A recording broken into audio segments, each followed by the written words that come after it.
రాష్ట్రంలో కరోనా విపత్కర పరిస్థితుల్లో అభివృద్ధి కార్యక్రమాలు నిర్వహిస్తుంటే ప్రతిపక్షాలైన బీజేపీ, టీడీపీ కుయుక్తులు చేస్తుందని వైసీపీ ఎమ్మెల్యే కొలుసు పార్థసారథి ఆరోపించారు. ఆయన పెనంగళూరు నియోజకవర్గంలో పలు ప్రాంతాల్లో పర్యటించారు. ఈ సందర్భంగా బహిరంగ సభ నిర్వహించారు. ఆయన బీజేపీ, టీడీపీపై ధ్వజమెత్తారు. కరోనా విపత్కర పరిస్థితుల్లో కూడా రాష్ట్రంలో అన్ని సంక్షేమ అభివృద్ధి కార్యక్రమాలు నడుస్తున్నాయని ఆయన పేర్కొన్నారు.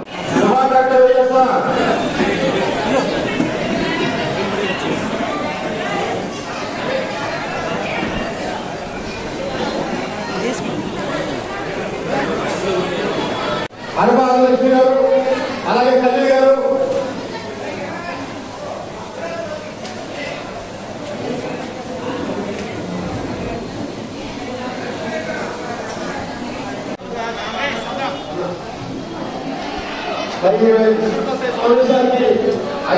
అధ్యక్షుడిగా పట్టణ కాంగ్రెస్ అధ్యక్షులు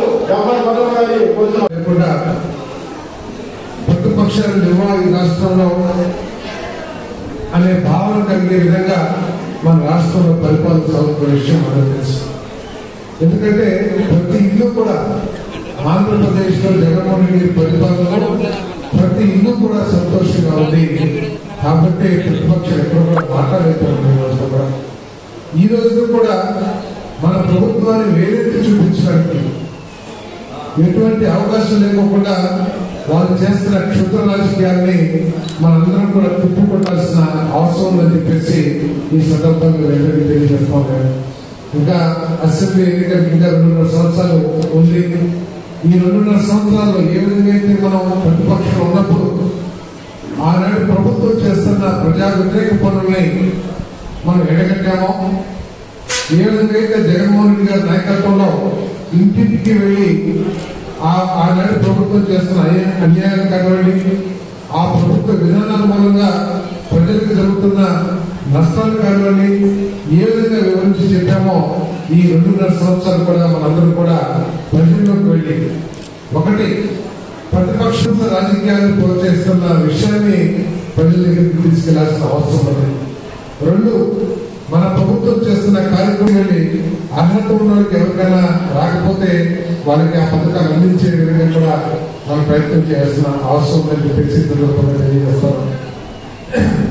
ఒకసారి మన ప్రతిపక్షాల గురించి కనుక ఆలోచించాలంటే ఈ ప్రభుత్వం ప్రజలకి అన్యాయం చేస్తుందని చెప్పేసి ఎక్కడ మాట్లాడే అవకాశం లేదు. మన జగన్మోహన్ రెడ్డి గారి పరిపాలనలో 6,81,00,000 మందికి జగన్మోహన్ రెడ్డి గారి ప్రభుత్వం ద్వారా నేరుగా లబ్ధి చేకూరుతుందని చెప్పేసి మనం చేస్తాం. 6,81,00,000 మందికి పద్మక్క అనుకోవచ్చు, 7 సార్లు మన పాపులేషన్ 5 కోట్లు ఉంటే 6,80,00,000 ఏంటి అనుకోవచ్చు. ఒక్కొక్క ఇంట్లో 2-3 కూడా లబ్ధి చేకూరుతుంది. కాబట్టి 6,81,00,000 అక్షరాల మనం నేరుగా ఇంత ముందుకు మేలే కార్యకర్తలు మధ్యలో ఉందో లేదా జనము కమిటీ లాంటి కమిటీలు వేసి వాళ్ళ ద్వారా ఇప్పించే కార్యక్రమం కాకుండా నేరుగా ముఖ్యమంత్రి గారు బటన్ నొక్కితే ఇక్కడ లబ్ధిదారుల అకౌంట్ లో పోయే విధంగా మనం 6,80,00,000 మందికి మనం సంక్షేమ కార్యక్రమాలను అమలు చేస్తామని చెప్పేసి ఈ సందర్భంగా తెలియజేస్తాం. మీరు వారిని సందర్శించి వారి ఆశీర్వాదం తీసుకుంటే బాగుంటుందని చెప్పారు. ఆయన ఏమి 2వ మాట మాట్లాడారు. సరే ప్రార్థన అది అరేంజ్ చేయని చెప్తే ఆయన ఎవరైతే భక్తులు లేదా శిష్యులు ఉంటారో వాళ్ళు ఫోన్ చేసి టైం తీసుకుని వెళ్ళారు. అక్కడికి వెళ్ళిన తర్వాత అందరూ కూడా ఆయన పీఠాధిపతి పాదాలకి నమస్కరిస్తాము. పెద్దలు, చిన్నలు అందరూ కూడా. నాకు ఇంట్లో కాబట్టి నాకు కొంచెం జగన్ గారు వారిని పాదాలు తాగుతారు లేదా ఊరు పుస్తకం ఇచ్చేసి వచ్చేస్తారేమో అని నా మనసు అనిపిస్తుంది. ఎందుకంటే పాదాలు నమస్కరించాలని ఎవరు చెప్పలేరు. కానీ మన హిందూ మత సాంప్రదాయ ప్రకారం అత్యున్నత పీఠానికి సంబంధించిన పీఠాధిపతి కాబట్టి మనందరూ కూడా ఆయన పాదాలకు నమస్కరిస్తాం. కానీ జగన్మోహన్ రెడ్డి గారు ఎవరు చెప్పుకోకుండానే ఆ పీఠాధిపతికి పాద నమస్కారం చేసుకుని హిందువుల మత సాంప్రదాయాన్ని గౌరవించిన వ్యక్తి జగన్మోహన్ రెడ్డి గారు. అందుకంటే ఈరోజు ఎవరైతే మాట్లాడుతారో బీజేపీ వాడు, వాళ్ళకి తోకలాగా టీడీపీ వాడు, వాళ్ళకి దమ్ముంటే ఏదైతే కేంద్ర ప్రభుత్వం నిబంధనలు ఇచ్చిందో వినాయక చవితి లేకపోతే పౌర్ణమి పండుగలన్నీ కూడా చేయకూడదని ఏదైతే నిబంధనలు కేంద్ర ప్రభుత్వం నుంచి ప్రకటించారో, రాతపూర్వకంగా ఇచ్చారో వాళ్ళ దగ్గరికి వెళ్ళి పోటాడు. బీజేపీలోకి వెళ్ళి బీజేపీ ప్రభుత్వం దగ్గరికి వెళ్ళి ప్రధానమంత్రి దగ్గరికి వెళ్ళి దమ్ముంటే ఈ బీజేపీ వాళ్ళందరూ కూడా వెళ్ళి అక్కడ పోటాడు అని చెప్పండి. అంతేగాని కొన్ని ఆరోగ్య కారణాల రీత్యా అదేవిధంగా ప్రజా సంక్షేమ రీత్యా కరోనా పరిస్థితులు తెలిసిన పరిస్థితుల్లో ఇటువంటి నిబంధనలు పెడతాం అదేదో మతానికి వ్యతిరేకమని వాళ్ళు కావాలని చెప్పేసి పొందడానికి మత విద్వేషాన్ని రెచ్చగొట్టడానికి ఈ ప్రతిపక్షాలు ప్రయత్నం చేస్తున్నాయి. దాన్ని మనం గట్టిగా తిప్పుకొట్టాల్సిన అవసరం ఉంది. ఈ ప్రభుత్వం కానీ జగన్మోహన్ రెడ్డి గారు కానీ ఎవరికి వ్యతిరేకం కాదు. అన్ని మతాన్ని కూడా గౌరవించే వ్యక్తి జగన్మోహన్ రెడ్డి గారు, గౌరవించే ప్రభుత్వం ఈ ప్రభుత్వం చెప్పేసి మనం చేసుకోవాలి. ఈ పండుగలన్నీ కూడా చేయకూడదని ఏదైతే నిబంధనలు కేంద్ర ప్రభుత్వం నుంచి ప్రకటించారో రాతపూర్వకంగా ఇచ్చారో వాళ్ళ దగ్గరికి వెళ్ళి పోటాడదాం. బీజేపీలోకి వెళ్ళి బీజేపీ ప్రభుత్వం దగ్గరికి వెళ్ళి ఆ ప్రధానమంత్రి దగ్గరికి వెళ్ళి దమ్ముంటే ఈ బీజేపీ వాళ్ళందరూ కూడా వెళ్ళి అక్కడ పోటాడమని చెప్పండి. అంతేగాని కొన్ని ఆరోగ్య కారణాల రీత్యా అదేవిధంగా ప్రజా సంక్షేమ రీత్యా కరోనా పరిస్థితులు తెలిసిన పరిస్థితుల్లో ఇటువంటి నిబంధనలు పెట్టడం అదేదో మతానికి వ్యతిరేకమని వాళ్ళు కావాలని చెప్పేసి పొందడానికి మత విద్వేషాన్ని రెచ్చగొట్టడానికి ఈ ప్రతిపక్షాలు ప్రయత్నం చేస్తున్నాయి. దాన్ని మనం గట్టిగా తిప్పుకొట్టాల్సిన అవసరం ఉంది. ఈ ప్రభుత్వం కానీ జగన్మోహన్ రెడ్డి గారు కానీ ఎవరికి వ్యతిరేకం కాదు. అన్ని మతాన్ని కూడా గౌరవించే వ్యక్తి జగన్మోహన్ రెడ్డి గారు, గౌరవించే ప్రభుత్వం ఈ ప్రభుత్వం చెప్పేసి మనం చేస్తాం. ఇంకోటి కూడా చదివిన వాట్సాప్ టీటీడీ నిధుల్ని కొనగొట్టేస్తున్నారు, 50 కోట్లు ప్రభుత్వం తీసుకుందని చెప్పేసి. అది తెలియదు. ఇదే మత విద్వేష రాజకీయాలంటే, లేకపోతే అమాయకుల్ని పక్కదాన్ని పట్టించే పనికిరాని శుద్ధ రాజకీయాలంటే. ఉన్న విధానాల ప్రకారం రాష్ట్రంలో ఉన్న అన్ని ప్రధాన ఆలయాలు కూడా వారికి వచ్చే ఆదాయంలో కొంత సొమ్ముని రాష్ట్ర ప్రభుత్వానికి ఇచ్చే నిబంధన ఇప్పటి కాదు, ఇప్పటి నుంచో ఉంది. శ్రీశైలం దేవస్థానం వాళ్ళు రాష్ట్ర ప్రభుత్వానికి 30 కోట్ల రూపాయలు ప్రతి సంవత్సరం ఇప్పటి నుంచో చెల్లిస్తూ ఉన్నారు. అదేవిధంగా కనకదుర్గమ్మ తల్లి దేవస్థానం వారు కూడా రాష్ట్ర ప్రభుత్వానికి చెల్లిస్తారు. కానీ టీటీడీకి ఉన్న సపరేట్ చట్టం మూలంగా వాళ్ళు కేవలం కొన్ని లక్షల రూపాయలు లేదా 1-2 కోట్లు మాత్రమే ఇన్ని సంవత్సరాలు చెల్లిస్తా ఉన్నారు. శ్రీశైలం అంటే టీటీడీకి అయితే చిన్న దేవస్థానమైన శ్రీశైలం దేవస్థానం 30 కోట్లు రాష్ట్ర ప్రభుత్వానికి ఇస్తా ఉంటే టీటీడీ నుంచి 50 కోట్లు తీసుకోవడంలో ఏమైనా తప్పుందేమో మనస్సాక్షితో ఆలోచించమని చెప్పేసి ప్రతి హిందూ సోదరులు కూడా కోరుతా ఉన్నాను. ఈ డబ్బులు ఎక్కడ ఖర్చు పెడతారంటే ఎక్కడ ఖర్చు పెట్టాం. చిన్న చిన్న దేవాలయాలు ఉంటాయి. ఉదాహరణకి మా ఊళ్ళో దేవాలయం ఉంది, అది పక్కన పెట్టండి. మన కాన్స్టిట్యూన్సీలోనే మన పునాదిపూర్ బీసీ కాలనీలో ఒక 10 లక్షల రూపాయలతో ఒక రామాలయం నిర్మిస్తా ఉన్నాం. అదేవిధంగా ఇంకొక చోట నాకు తెలిసి ఎస్సీ ఏరియాలో 10 లక్షల రూపాయలతో ఇంకొక రామాలయాన్ని నిర్మిస్తా ఉన్నాం. మన పెనమలూరు నడిపుడిన బాగా దెబ్బతిన్న రామాలయాన్ని పునర్నిర్మాణం చేస్తాము. దానికి 30 లక్షల రూపాయలు ప్రభుత్వం నుంచి ఇప్పించాను. సో ఈ విధంగా మన దేవాలయ అభివృద్ధి కోసం ఇక్కడ చాలా మంది వ్యక్తులు కూడా అదే అభిప్రాయం ఉన్నది. ఎందుకంటే నేను కూడా హిందూనే, రేపు మళ్ళీ హైదరాబాద్ వెళ్ళిపోయి మా ఇంట్లో వినాయక పూజ చేసుకోవాల్సిన పరిస్థితి కారణంగా. కానీ ఇటువంటి విద్వేషపూరిత రాజకీయాలు చేయడం అనేది ఈ దేశంలో ఇప్పుడు జరగలేదు, జరగలేవు కూడా. ఈ దేశంలో ఎవరు కూడా ఇటువంటి విద్వేష రాజకీయాన్ని ప్రోత్సహిస్తారని చెప్పేసి మనం చేస్తాం. ఒకసారి జ్ఞాపకం చేసుకుంటే నాకు గుర్తుండి పోలీసులు రంజాన్ కూడా కరోనా టైంలో వచ్చింది. మసీదులో నమాజ్ చేసుకోవడానికి వీళ్ళని చెప్పారు. కేవలం 50 మందో 30 మందో చేసుకోమని చెప్పారు. ఆ రోజు నాకు భగవంతుడి దగ్గర ఎక్కడున్నాడో తెలియదు, కానీ అల్లంబాయి వచ్చిన దగ్గర సార్ పర్మిషన్ ఇప్పించండి, మా ఇంట్లో మా కింద ఆ కార్ పార్కింగ్ లో ఒక 50 మంది 60 మందో నమాజ్ చేసుకుంటామని చెప్పేసి చాలా మంది గుర్తు అడిగారు. చాలా మంది గోరాబాయి వచ్చి అడిగారు. అట్లాగే కల్లా అందరూ కూడా చాలా మంది అందరూ అడిగారు. వాళ్ళకి అవకాశం ఇప్పించారు. కానీ ఆ రోజు ప్రభుత్వం మీరు చేసుకోవడానికి వీళ్ళని చెప్పింది. అంటే ప్రభుత్వం ముస్లింస్ వ్యతిరేకతని కారణమా? కాదే. ఆరోగ్య రీత్యా కరోనా పరిస్థితుల రీత్యా మిమ్మల్ని జాగ్రత్తగా ఉండడం కోసం అటువంటి నిబంధనలు చేసిందంటే ఈ ప్రభుత్వం హిందువులకు వ్యతిరేకమో లేకపోతే ముస్లింలకు వ్యతిరేకమో క్రైస్తవులకు అనుకూలమో కాదనేది మీరందరూ కూడా చెప్పు తీసుకుంటున్నట్టు ప్రజలకు తెలియజేయాల్సిన అవసరం ఉందని చెప్పేసి మీరందరూ కూడా సవినీయంగా తెలియజేస్తామని ఉన్న విధానాల ప్రకారం రాష్ట్రంలో ఉన్న అన్ని ప్రధాన ఆలయాలు కూడా వారికి వచ్చే ఆదాయంలో కొంత సొమ్ముని రాష్ట్ర ప్రభుత్వానికి ఇచ్చే నిబంధన ఇప్పటి కాదు, ఎప్పటి నుంచో ఉంది. శ్రీశైలం దేవస్థానం వారు రాష్ట్ర ప్రభుత్వానికి 30 కోట్ల రూపాయలు ప్రతి సంవత్సరం ఎప్పటి నుంచో చెల్లిస్తూ ఉన్నారు. అదేవిధంగా కనకదుర్గమ్మ తల్లి దేవస్థానం వారు కూడా రాష్ట్ర ప్రభుత్వానికి చెల్లిస్తారు. కానీ టీటీడీకి ఉన్న సపరేట్ చట్టం మూలంగా వాళ్ళు కేవలం కొన్ని లక్షల రూపాయలు లేదా 1-2 కోట్లు మాత్రమే ఇన్ని సంవత్సరాలు చెల్లిస్తా ఉన్నారు. ఇప్పుడు శ్రీశైలం అంటే టీటీడీ కంటే చిన్న దేవస్థానమైన శ్రీశైలం దేవస్థానం 30 కోట్లు రాష్ట్ర ప్రభుత్వానికి ఇస్తా ఉంటే టీటీడీ నుంచి 50 కోట్లు తీసుకోవడంలో ఏమైనా తప్పుందేమో మనస్సాక్షితో ఆలోచించమని చెప్పేసి ప్రతి హిందూ సోదరులు కూడా కోరుతా ఉన్నాను. ఈ డబ్బులు ఎక్కడ ఖర్చు పెట్టారంటే ఎక్కడ కూడా ప్రతిపక్షాలు లేవా ఈ రాష్ట్రంలో అనే భావన కలిగే విధంగా మన రాష్ట్రంలో పరిపాలన సాగుతున్న విషయం మనకు తెలుసు. ఎందుకంటే ప్రతి ఇల్లు కూడా ఆంధ్రప్రదేశ్ లో జగన్మోహన్ రెడ్డి పరిపాలనలో ప్రతి ఇల్లు కూడా సంతోషంగా ఉంది. కాబట్టి ప్రతిపక్షాలు ఎక్కడ కూడా మాట్లాడలేకపోతుంది. ఈ రోజు కూడా మన ప్రభుత్వాన్ని వేలెత్తి చూపించడానికి ఎటువంటి అవకాశం లేకుండా వాళ్ళు చేస్తున్న క్షుద్ర రాజకీయాన్ని మనందరం కూడా తిప్పుకొట్టాల్సిన అవసరం ఉందని చెప్పేసి ఈ సందర్భంగా వెంటనే తెలియజేస్తాం. ఇంకా అసెంబ్లీ ఎన్నికలకు ఇంకా 2.5 సంవత్సరాలు ఉంది.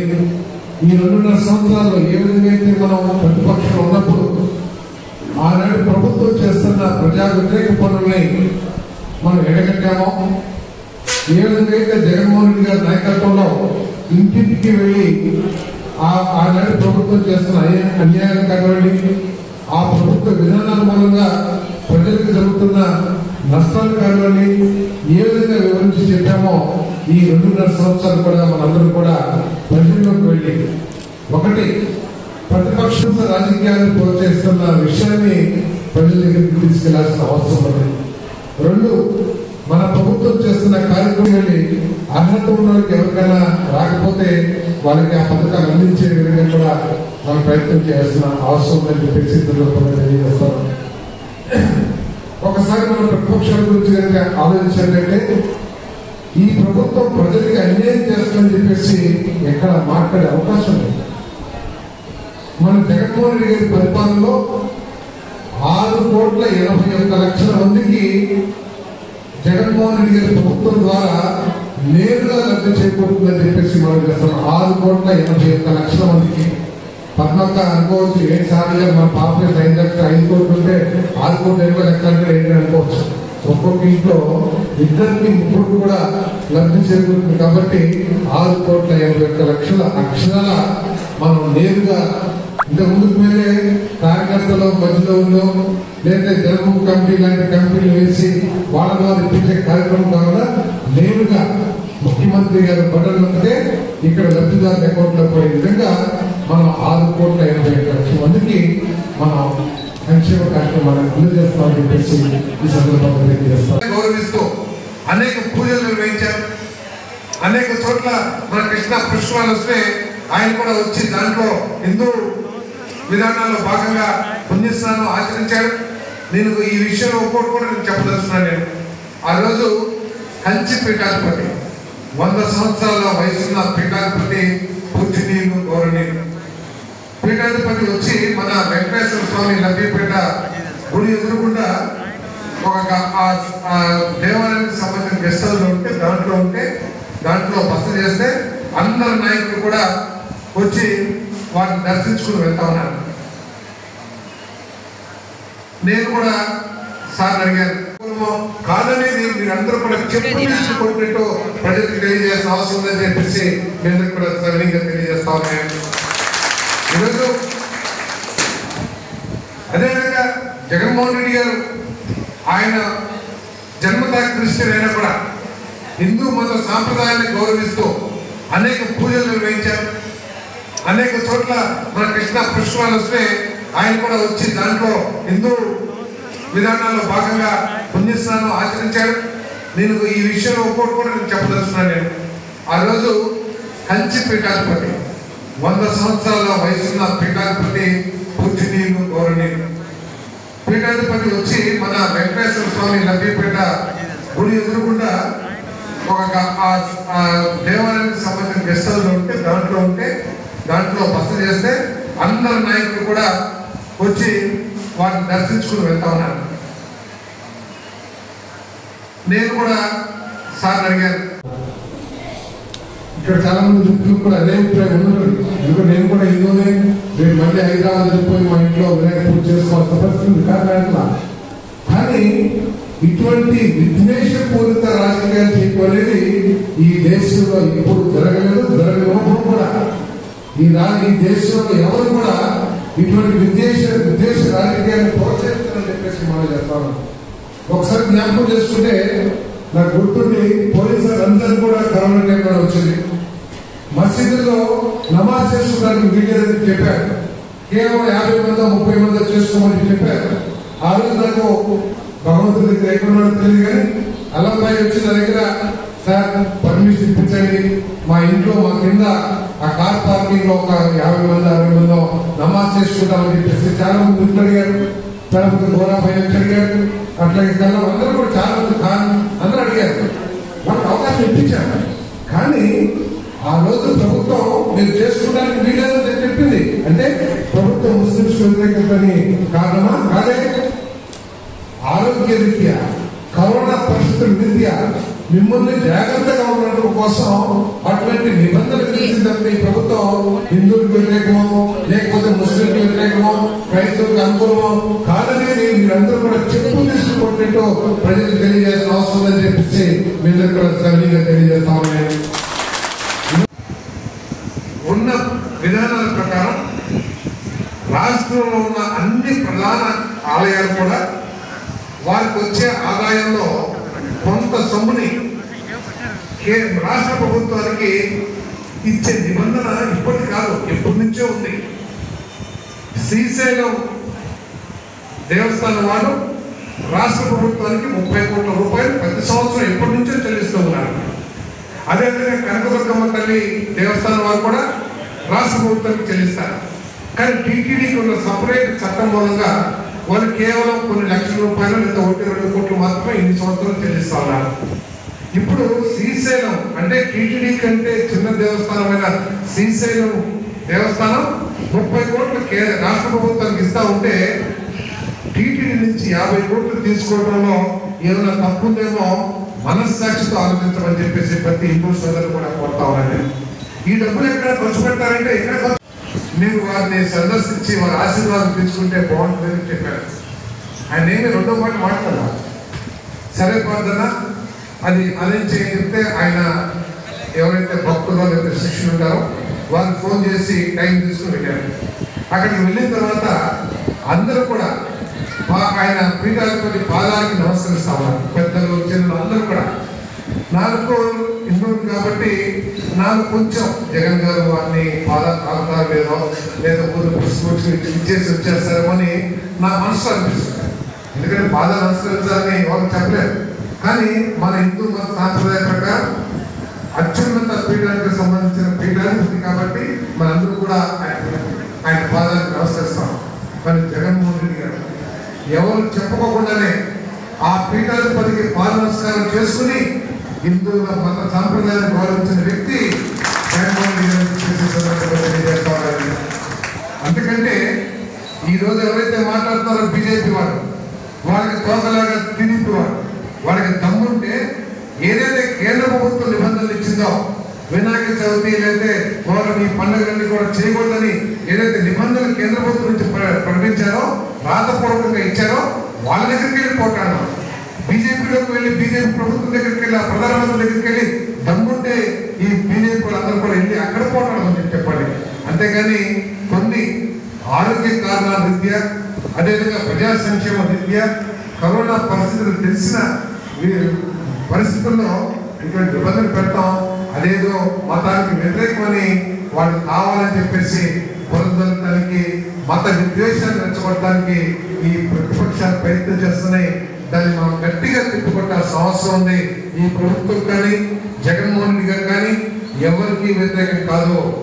అన్ని మతాన్ని కూడా గౌరవించే వ్యక్తి జగన్మోహన్ రెడ్డి గారు, గౌరవించే ప్రభుత్వం ఈ ప్రభుత్వం చెప్పేసి మనం చేసుకోవాలి.